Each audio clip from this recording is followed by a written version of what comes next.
Historia. La segunda revolución industrial, el impacto.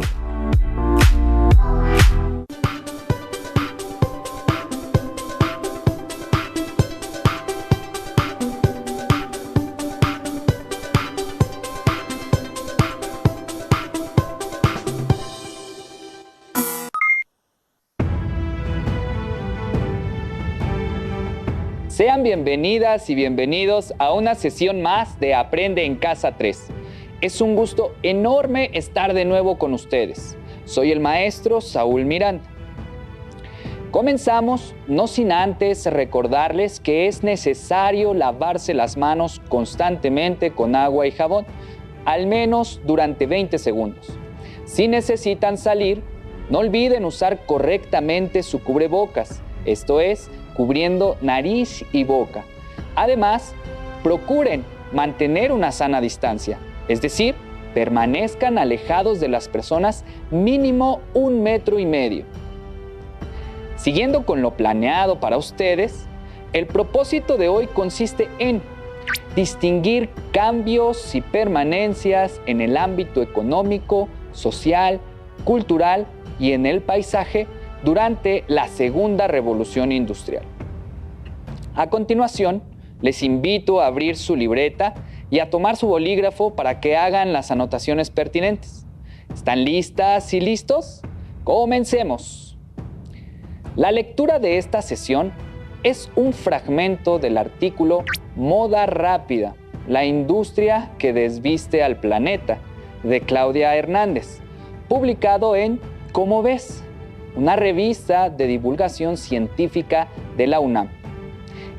El texto aborda el costo social y el impacto ambiental de la llamada moda rápida, un modelo de negocios acelerado que impulsa a la gente a comprar más ropa, motivada por precios bajos y múltiples microtemporadas por año. Esta industria es responsable del 10% de las emisiones globales de gases de efecto invernadero y de la producción del 20% de las aguas residuales a nivel mundial. Además de que año con año, esta industria genera millones de toneladas de desechos. Por ejemplo, en 2015, la industria de la moda rápida produjo 92 millones de toneladas de desechos, de los cuales no se reciclan ni el 1%. Sin más, vamos a leerlo.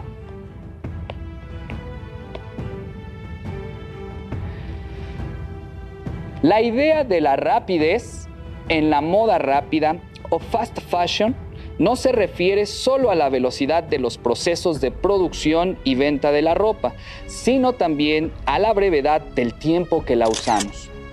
Este tipo de ropa suele hacerse con materiales de mala calidad y con acabados pobres, así que muy pronto se desgasta o se rompe.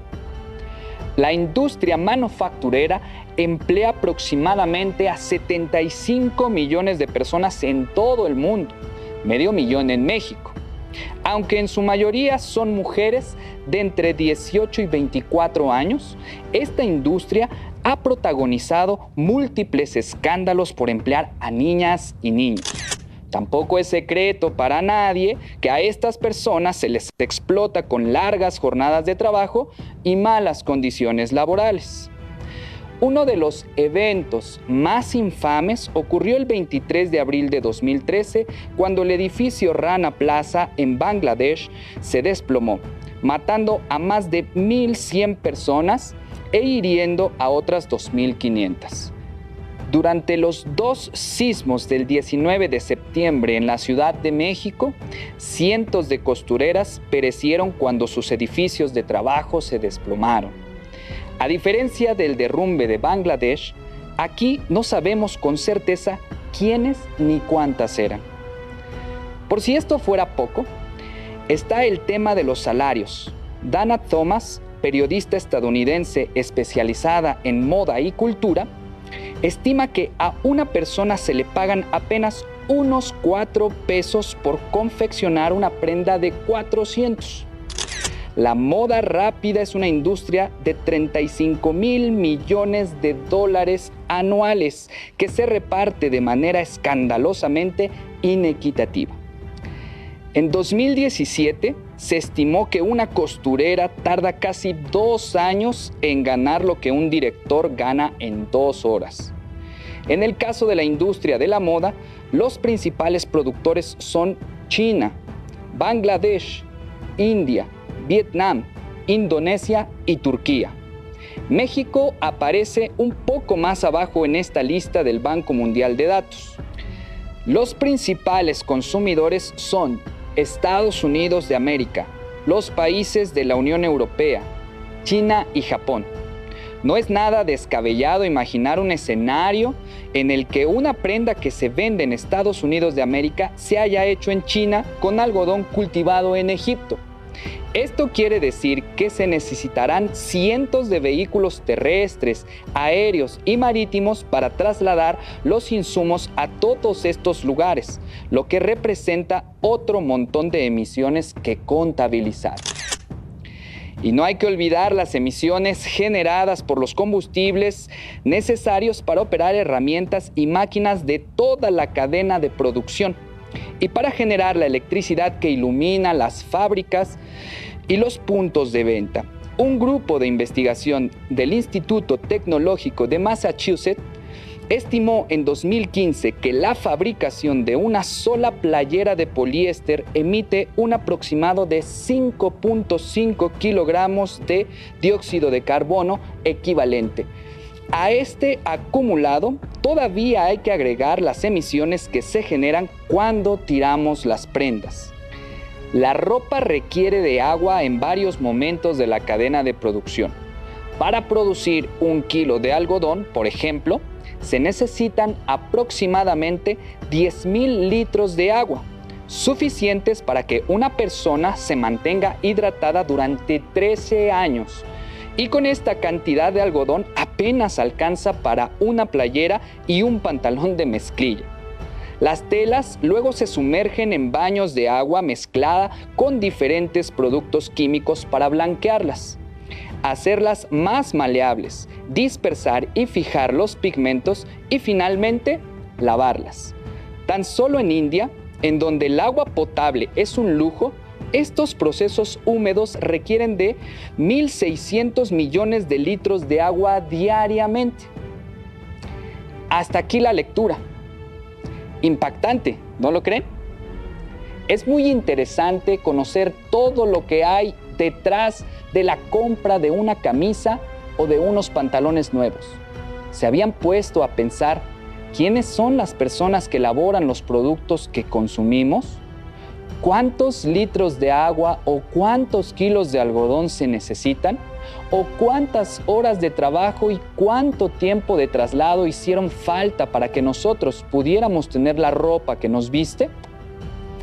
Tomar conciencia sobre todo esto es importante para hacer cambios en nuestros hábitos que ayuden al planeta Tierra. ¿Y ustedes en casa conocen la huella ecológica y social de su ropa? Como recordarán, en la sesión anterior estudiaron que entre la segunda mitad del siglo XIX y la primera del siglo XX, la industrialización se extendió hacia otros países europeos: Francia, Alemania, Holanda, Suiza, Suecia e Italia, y no europeos, como Estados Unidos de América y Japón. Debido al aumento de la población, en esta época se necesitaban más mercancías y los productores, para competir, debían implementar nuevas técnicas de producción, así como máquinas más eficientes. Además del hierro, en las máquinas comenzó a utilizarse también el acero. Asimismo, se emplearon nuevas fuentes de energía para mover las máquinas, como la electricidad y el petróleo. A este proceso se le denominó Segunda Revolución Industrial. La reorganización del trabajo y los adelantos tecnológicos y científicos, conforme se hicieron más cotidianos, incidieron en la sociedad, la vida cotidiana y la cultura de las naciones. Iniciemos con el paisaje. En un contexto más amplio, la industrialización trajo consecuencias para las ciudades. Antes, las fábricas se situaban a un costado de los ríos, pues el agua de estos ayudaba a mover las máquinas. Con la invención de la electricidad, esta podía producirse en algún sitio y transmitirse mediante cables a otros lugares. Esta innovación permitió que las fábricas se localizaran cerca de las ciudades, donde había más trabajadores y compradores. Gracias a eso, las ciudades y la industria crecieron a un ritmo acelerado. Tanto la electricidad y las mejoras en la producción de acero facilitaron la aparición de nuevas formas urbanas. Esto dio lugar a puentes más seguros, vías férreas más eficientes y edificios más grandes. La aparición de la luz eléctrica hizo que las fábricas y los lugares para socializar estuvieran abiertos después del anochecer. Las calles tuvieran alumbrado eléctrico toda la noche y quienes tenían luz eléctrica en su casa podían alargar sus actividades. Para conocer más sobre las transformaciones tecnológicas que trajo la segunda revolución industrial y su repercusión en la economía, veamos y escuchemos el siguiente video. La máquina de vapor fue la primera máquina capaz de transformar la energía térmica en trabajo mecánico. Al mover un émbolo hacia arriba y hacia abajo al interior de un cilindro con la fuerza del vapor. Esta invención jugó un papel importante en la revolución industrial. La máquina se desarrolló en respuesta a las necesidades de la producción fabril, y su perfeccionamiento transformó la vida de toda la humanidad, pues propició la producción en serie, lo cual fomentó la emigración de la población del campo a las ciudades para trabajar en las fábricas. A consecuencia de esto, se llevó a cabo un importante aumento en la producción de mercancías. Cabe destacar que la adaptación de las máquinas de vapor al funcionamiento de las locomotoras facilitó el comercio. La primera locomotora funcionó con un cilindro vertical y logró transportar hasta 70 personas y 10 toneladas de hierro a una velocidad de 4 kilómetros por hora. Y con la creación de la turbina de vapor, la navegación marina adquirió un máximo grado de desarrollo que solamente fue superado por el uso de los combustibles nucleares. Posteriormente se inventaron los motores de reacción y los motores de combustión interna que dieron origen a la locomóvil. Una máquina de vapor montada sobre un chasis que movía enormes ruedas mediante un juego de poleas y correas de transmisión. Este mecanismo de fuerza motriz cambió radicalmente los procesos productivos industriales y los métodos de trabajo. En el siglo XIX, la industria se diversificó con el uso de nuevas fuentes de energía, como el petróleo y la electricidad. El petróleo fue fundamental para el desarrollo de la industria automovilística. El alemán Karl Benz construyó el primer automóvil equipado con un pequeño motor de combustión interna, un carburador y un sistema de refrigeración por agua. La generación de electricidad permitió montar industrias en zonas sin carbón, así como mejorar el alumbrado público, el transporte y los medios de comunicación. Otro peldaño tecnológico fue la creación del primer avión por los hermanos Wright, quienes realizaron su primer vuelo el 17 de diciembre de 1903. En general, los avances científicos y tecnológicos han mejorado los procesos y han reducido los tiempos y costos en la elaboración de productos. Sin embargo, el consumo energético por el uso de la tecnología ha sido el principal responsable de la emisión de dióxido de carbono a la atmósfera y, en consecuencia, del efecto invernadero. En el ámbito social, a partir de 1880, descendieron los índices de mortalidad en la mayor parte de Europa. Si para ese año morían aproximadamente 35 de cada 100 habitantes, en 1900 fallecían solo 28 de esos 100. Esto debido a la creación de vacunas y la invención de los antibióticos. Otro aspecto tiene que ver también con la higiene y el hábito de lavarse las manos. Anteriormente, la gente moría por enfermedades para las que hoy tenemos vacunas, por no lavarse las manos antes de comer o porque su médico no se las lavaba antes de atender un parto o una cirugía, pues aún no se entendían cómo los microbios causaban las enfermedades. Sin embargo, hubo otros cambios que resultaron desfavorables para millones de personas. A partir de la Segunda Revolución Industrial, inició una constante migración del campo a la ciudad. De acuerdo con el geógrafo Horacio Capel, en 1850, de 3.3 millones de habitantes que residían en Londres y en las 60 ciudades más importantes de Inglaterra, solo 1.3 millones habían nacido en las ciudades en que residían. O lo que es lo mismo, el 60% de la población urbana eran inmigrantes. Como podemos dar cuenta, la migración ha sido una característica permanente de la humanidad. En la actualidad es una práctica que continúa. En la cuestión laboral, como las fábricas podían trabajar a cualquier hora, hubo fábricas que obligaron a sus trabajadores a laborar de 16 hasta 20 horas al día, donde laboraban casi en estado de esclavitud. Como cada vez llegaban más y no había vivienda para todos, las personas más pobres no podían alquilar una vivienda. Eso derivó en que quienes llegaban buscaran construirse su vivienda con materiales de desecho, sin drenaje ni electricidad, usualmente en zonas que nadie había ocupado, como la orilla de ríos, pantanos u otros lugares peligrosos. En sociedades con gobiernos más estrictos era más difícil construirse una casa sin los permisos necesarios, y los inmigrantes podían terminar hacinados, es decir, 5, 7, 10 personas viviendo en una sola habitación o alquilando una cama o un rincón solo durante las horas necesarias para dormir, porque su sueldo era muy bajo como para alquilar un cuarto completo. Desde luego, bajo estas condiciones, las enfermedades y la mortandad no acabó para todas estas personas hasta mucho tiempo después.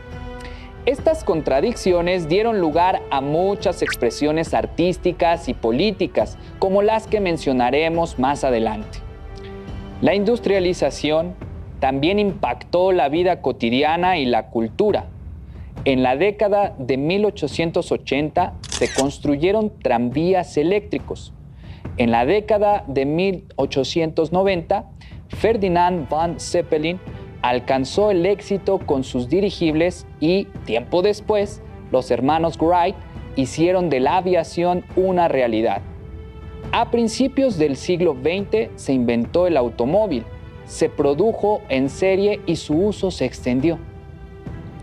La revolución en los transportes permitió a las personas viajar de un lugar a otro y cambió la concepción del tiempo y del espacio. Sitios que antes parecían inalcanzables comenzaban a resultar accesibles. En cuanto al arte, el surgimiento de la fotografía y el cine hicieron su aparición. Mientras que la fotografía muchas veces servía para retratar a las personas adineradas, que triunfaban en la Segunda Revolución Industrial, en la pintura surgieron el impresionismo, que hablaba más de cómo el pintor sentía la realidad, no de cómo se veía, y el realismo, que retrataba problemas sociales que las personas poderosas no querían ver. En la literatura, el realismo también denunció las desigualdades. Aunque esto representaba el sentir de la época, hubo grupos que se organizaron contra esta forma de vivir y que cambiaron la historia de la humanidad. Entre ellos, tenemos a los seguidores de Karl Marx, un sociólogo que describió esa opresión como un conflicto entre una clase social poderosa y los obreros que eran oprimidos. Karl Marx y Friedrich Engels, autores del Manifiesto del Partido Comunista, 1848, sostenían que los proletarios no tienen nada que perder más que sus cadenas y, por el contrario, tienen un mundo que ganar, por lo que lucharon por la unión de los trabajadores. En Rusia, sus partidarios iniciaron una revolución que dividió al mundo entre socialistas y capitalistas durante todo el siglo XX. También hubo movimientos sufragistas que exigieron el voto y la igualdad de derechos para las mujeres. Otros pensaban que los gobiernos oprimían la libertad de las personas y se denominaron anarquistas. Un atentado anarquista contra un noble austriaco fue el evento que detonó la Primera Guerra Mundial. Antes de concluir con nuestra sesión, veamos y escuchemos el siguiente video sobre la industrialización en la actualidad. Pongan atención e identifiquen cambios y permanencia respecto a cómo se vivió este proceso durante finales del siglo XIX y principios del siglo XX. La industria pertenece al sector económico secundario, que transforma las materias primas en productos. Con el fin de reducir costos de producción y obtener mayores ganancias, las industrias consideran factores físicos y humanos para establecerse en un lugar. Al llevarlo a cabo, impactan en la organización del espacio geográfico. Entre los factores físicos se evalúan la cercanía a las materias primas para acceder a ellas con facilidad y reducir el costo de su transportación. El acceso a fuentes de agua y de energía, como electricidad, petróleo y gas, con los que se lleva a cabo el proceso de producción. Y la presencia del relieve de planicie, que facilita la construcción de la infraestructura. En los factores humanos consideran la existencia de mano de obra abundante, barata y calificada, la presencia de redes de transporte amplias y variadas que posibiliten el traslado de materias primas y la distribución de los productos finales, la proximidad a los mercados de consumo para reducir el gasto en transporte, y políticas de Estado que fomenten la actividad industrial como apoyos económicos, deducción de impuestos o permisos de uso de suelo. En la actualidad, la industria básica aún da prioridad a los factores físicos para su ubicación. Las industrias de transformación y manufacturera lo hacen basados principalmente en los factores humanos. A lo largo de su historia, la actividad industrial ha ido transformando el espacio geográfico. Las primeras fábricas dieron pie a los paisajes industriales negros, llamados así por usar carbón como fuente de energía. Posteriormente, con el uso del petróleo, surgieron los paisajes industriales urbanos, establecidos cerca de las refinerías o de las grandes ciudades. Hoy en día, los paisajes industriales modernos se concentran cada vez más en la periferia de las ciudades, conectados a través de vías principales de comunicación. Las industrias del mismo ramo se aglomeran en una sola área para utilizar una infraestructura común, lo que forma polígonos o parques industriales. Además, en los países desarrollados existen los parques tecnológicos, espacios que integran ciencia, tecnología e industria con excelentes redes de transporte y comunicaciones. Y en los países en desarrollo se instalan industrias de origen transnacional en las que se aprovecha la mano de obra barata, así como los incentivos que brindan las políticas de sus gobiernos. En suma, se dice que la industrialización fue un proceso revolucionario porque impulsó una transformación radical en los sistemas políticos, económicos y sociales alrededor del mundo. Lamentablemente, el desarrollo de nuevas tecnologías también se aplicó a la guerra. Hacia 1914, la Primera Guerra Mundial incorporó vallas electrificadas, también conocidas como alambradas de la muerte, carros blindados, armas químicas, buques acorazados, cepelines que bombardeaban ciudades y aviones que rafaguearon los campos de batalla. De este periodo hablaremos más adelante. Para reforzar lo aprendido, les tengo un reto. Analicen un ámbito, ya sea político, económico, social o cultural de la Segunda Revolución Industrial que haya cambiado o permanecido y plasmen el comparativo en su cuaderno o en una hoja blanca. Por ejemplo, en pantalla pueden observar dos fotografías que nos reflejan el trabajo infantil a principios del siglo XX y una a principios del siglo XXI. Aunque en diversas naciones está prohibido, podemos dar cuenta que es una problemática que permanece.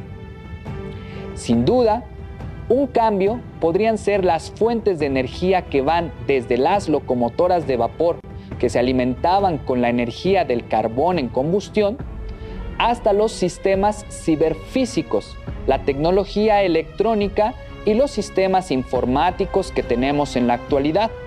Y antes pasamos por el desarrollo de las máquinas potenciadas por la energía eléctrica y los automóviles impulsados por combustibles fósiles. Para completar el reto, no olviden que este tema lo podrán encontrar en su libro de texto gratuito. También podrán consultar otras fuentes bibliográficas, digitales y audiovisuales que tengan a la mano. Asimismo, retomen sus apuntes de las sesiones pasadas y el reto que elaboraron en la sesión ¿Dónde y cuándo la segunda revolución industrial? Es decir, la línea del tiempo de este proceso histórico. ¡Listo! Terminamos. Pero aún nos queda mucho por explorar y descubrir aquí en Aprende en Casa 3. Continúen llevando a cabo todas las medidas sanitarias. ¡Hasta la próxima!